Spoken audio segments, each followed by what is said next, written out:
Hi, everyone, and welcome to Studio Jake. I, of course, am your host, Jacob Airy. Listen, I'm doing a whole new thing for this year. I'm going to go to an audio format, but just for a little while, and also a lot of the interviews you see, they'll be visual, but I'm going to go for an audio format for a while just to see how it feels, if it's different, if you like it better, if I like it better, let me know what you think in the comments. Be sure to like this video and share it out with your friends. Don't forget to follow my Facebook page and subscribe to my YouTube channel, and also ring the little bell on YouTube because YouTube is doing this weird thing where they're curating your subscription feed, so you may not see everything right off the bat.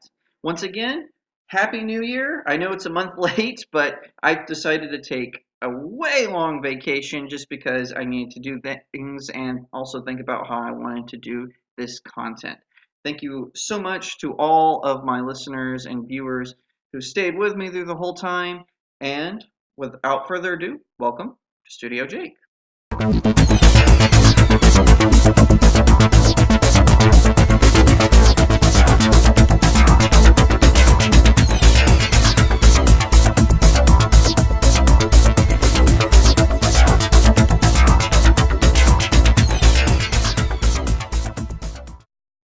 Okay, and we're back. And this past weekend, I should say, we had an awesome Super Bowl. I tell you, it was one of the coolest games I had seen in a long time. And of course, I'm on the West Coast, so it started at 3:30 p.m. I loved how the NFL just kind of ditched all of the controversy surrounding the American flag. That, of course, was caused by former San Francisco 49ers player Colin Kaepernick, who has become a Nike spokesperson. Good for him. But I'm glad that they decided to double down. Hey, we're an American sport. We're going to be American. And they had these incredible intros dedicated to our military, our fine men and women in uniform. That was fantastic, spot on. As for the game itself, I actually really enjoyed it. I thought it was a good game. It was um, it was exciting, and now full disclosure, I was rooting for the Kansas City Chiefs. I just think that they had such a good team, and of course, quarterback Mahomes. It's hard to beat him. I mean, he is a fantastic quarterback, and of course, Coach Andy Reid, 61 years old. I was rooting for him all the way. They were saying if he won the Super Bowl, which he did, he was going to go to the NFL Hall of Fame, and I say it was well deserved. I have to say, the first quarter, I got really excited because the Chiefs, they scored a field goal, immediately took the lead. Fantastic. But then the 49ers came back and scored a field goal of their own and two touchdowns. So I'm thinking, oh, this game's over because it seemed like in the second and third quarter, the Chiefs they were really struggling. They Mahomes threw two interceptions, and I was just like, Mahomes, what are you doing? No! But then he rallied the team in the fourth quarter. They came back and got two touchdowns, and they even got a turnover at some point. I'm telling you, it was an exciting game. There were a few people, I was even hearing from some of my family members, they were saying that the game was boring. I never found the game to be boring. I thought it was exciting all the way through. It was really good. It was really exciting. It was really fun. I have to admit, I was a little disappointed with the commercials. Most people just watch the Super Bowl for the commercials. I have to admit, that's me about, I'd say 25%. I watch 75% for the game and then 25% for the commercials, never the halftime show. We haven't had a good halftime show in a long time. I guess the last one was Katy Perry, which she did mediocre. But this one was Shakira and J-Lo. What a letdown. All it was just a big strip tease the whole time. I was very disappointed in that. Of course, they weren't as bad as the Black Eyed Peas when they did it. It was a pretty light show, but terrible singing. Anyway, back to the commercials. I was a little disappointed. Uh, I did like the one with Sam Elliott and Lil Nas and Billy Ray Cyrus. That one was funny where they're doing a dance off. I liked the one with what's the guy's name? Jason Momoa who plays Aquaman. That commercial was really funny. And of course, Ellen DeGeneres and Portia, their commercial was pretty good. Man, talk about two dynamite talented actresses. Those were my top three, I think. The others were kind of let down. Like they had Charlie from Always Sunny in Philadelphia, and he was constantly crossing over with other commercials, where it's like he gets a stain on his shirt. And for Tide, he keeps saying he wants to clean it, but people just keep telling him later, later, later.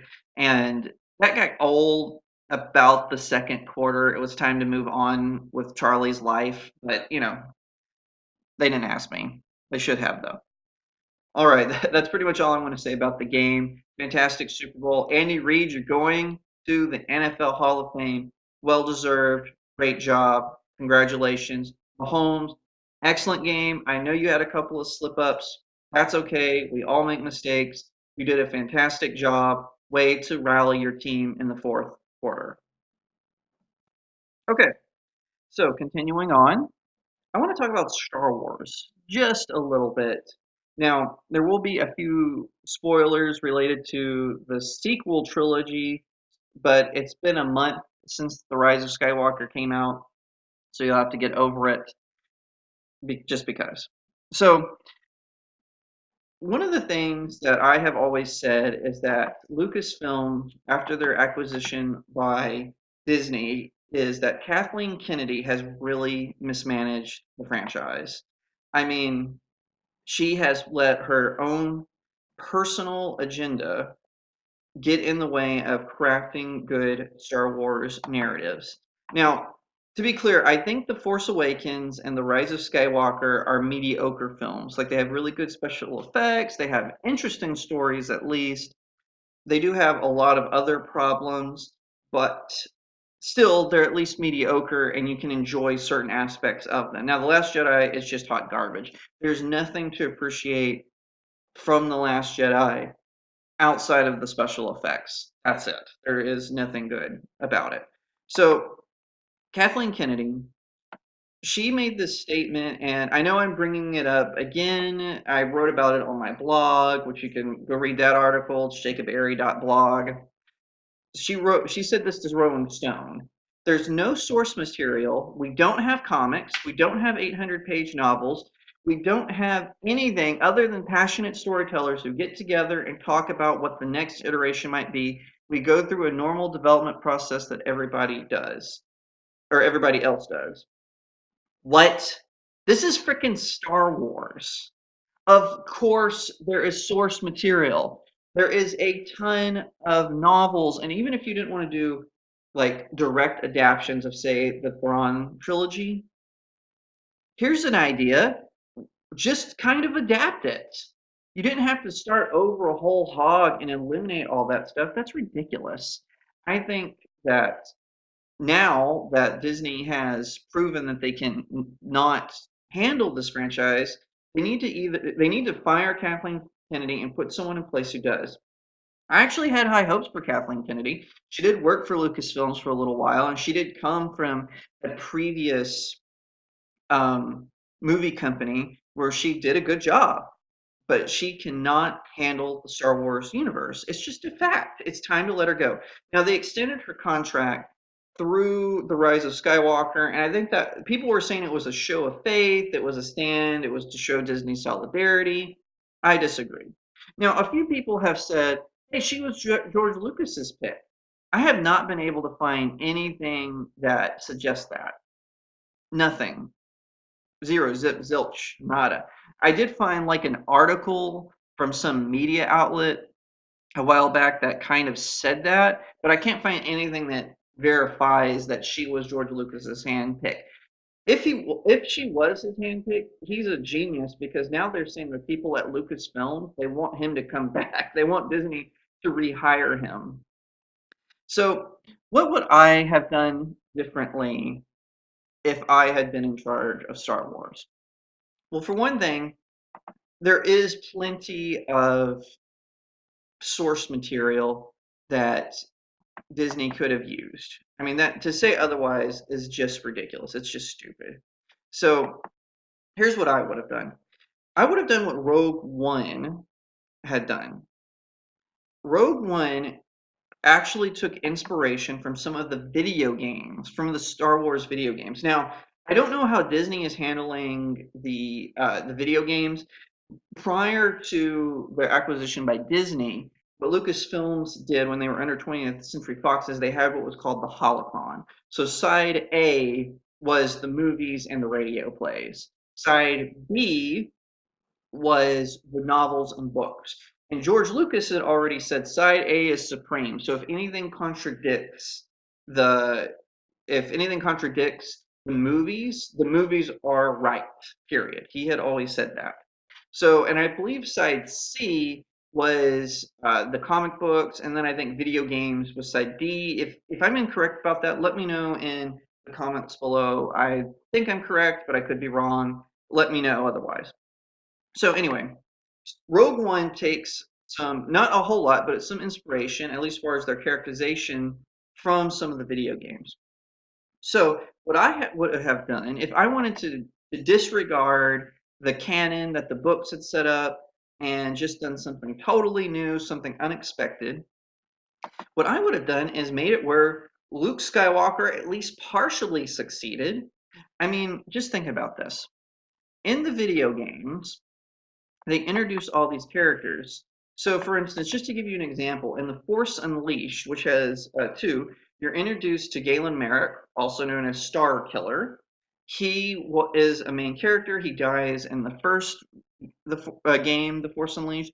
He comes back as a clone in the sequel, and then you also have a another character named General Rom Koda who didn't have a clones. He actually, in I believe in the video game, they mentioned that he didn't trust the clones, so he actually started his own militia. So he avoided the purge. He avoided Order 66. Now, I think that he survives both games and joins the rebellion. Now, also in Jedi Fallen Order, Star Wars Jedi Fallen Order, they introduced this apprentice named Cal Kestis. He is recruited by uh, Cersei Yunda, I think her name is, who was a former Jedi Knight who got her apprentice stolen by Darth Vader, and her apprentice ended up becoming one of the what they call Inquisitors, who were people who they were trained in the dark side of the Force. They're not Sith, they're not all the way Sith, but they're trained in the Force to help Darth Vader track down rogue Jedi. Now he also recruits a Night Sister by the name of Marin. Now, what I'm um, what I don't understand is why don't they take that concept where there were survivors of the purge who helped Luke Skywalker rebuild the Jedi Order? I think that's actually a really good idea. Now again, I don't know how Disney is going to handle the video games. I know in Disney's Star Wars, the books, the TV shows, and everything else is canon. So, I'm not sure of the video games. If someone else knows, let me know in the comments below. So I just don't, uh, I just don't get why Disney didn't do that. I just think it would be great if they took great characters like General Coda and Cal and Yunda and recreated the Jedi Order with some of these characters. I think that would have been spot on. I think that would have been the right way to go. And of course, it's 2 months after the fact. No use complaining. Right now, we're gonna have to deal with The Mandalorian, which I love. I think the series is really good. I think it's fantastic. In fact, I actually hope that if they ever get the nerve to fire Kathleen Kennedy or to force her to resign, I hope that they put Jon Favreau in charge of Lucasfilms. I hope they make him do it because he has done a fantastic job on The Mandalorian. So anyway, that's all I've got to say on the matter. I really hope that you enjoyed my short comeback, but there's going to be other episodes coming along soon. Be sure to like this video, subscribe to my channel if you're on Facebook, like the video as well, share it out as well, and also follow my Facebook page. You can also find me on Instagram, Real Jacob Airy, on Twitter at Real Jacob Airy, and of course go to my blog where I have even more articles involving all this kind of pop culture, science fiction, and comic book stuff. That's jacobarey.blog, JACOBAIREY dot BLOG. And if you're looking for a birthday present for someone or perhaps a Valentine's gift, pick up your bookworm loved one a copy of my novel, The Seven Royals, All Good Things. It's a high fantasy novel that incorporates your favorite fairy tale characters, heroes, and villains. You can get your copy on Kobo. You can get it on Amazon.com, BarnesandNoble.com. You can download it on Apple Books, or you can go straight to the publisher, which is booklocker.com. Just search my name, Jacob Airy, Jacob, or search for The Seven Royals, All Good Things. Once again, so glad to be back. Thank you so much for listening and or watching. I'll see you next time right here on Studio Jake.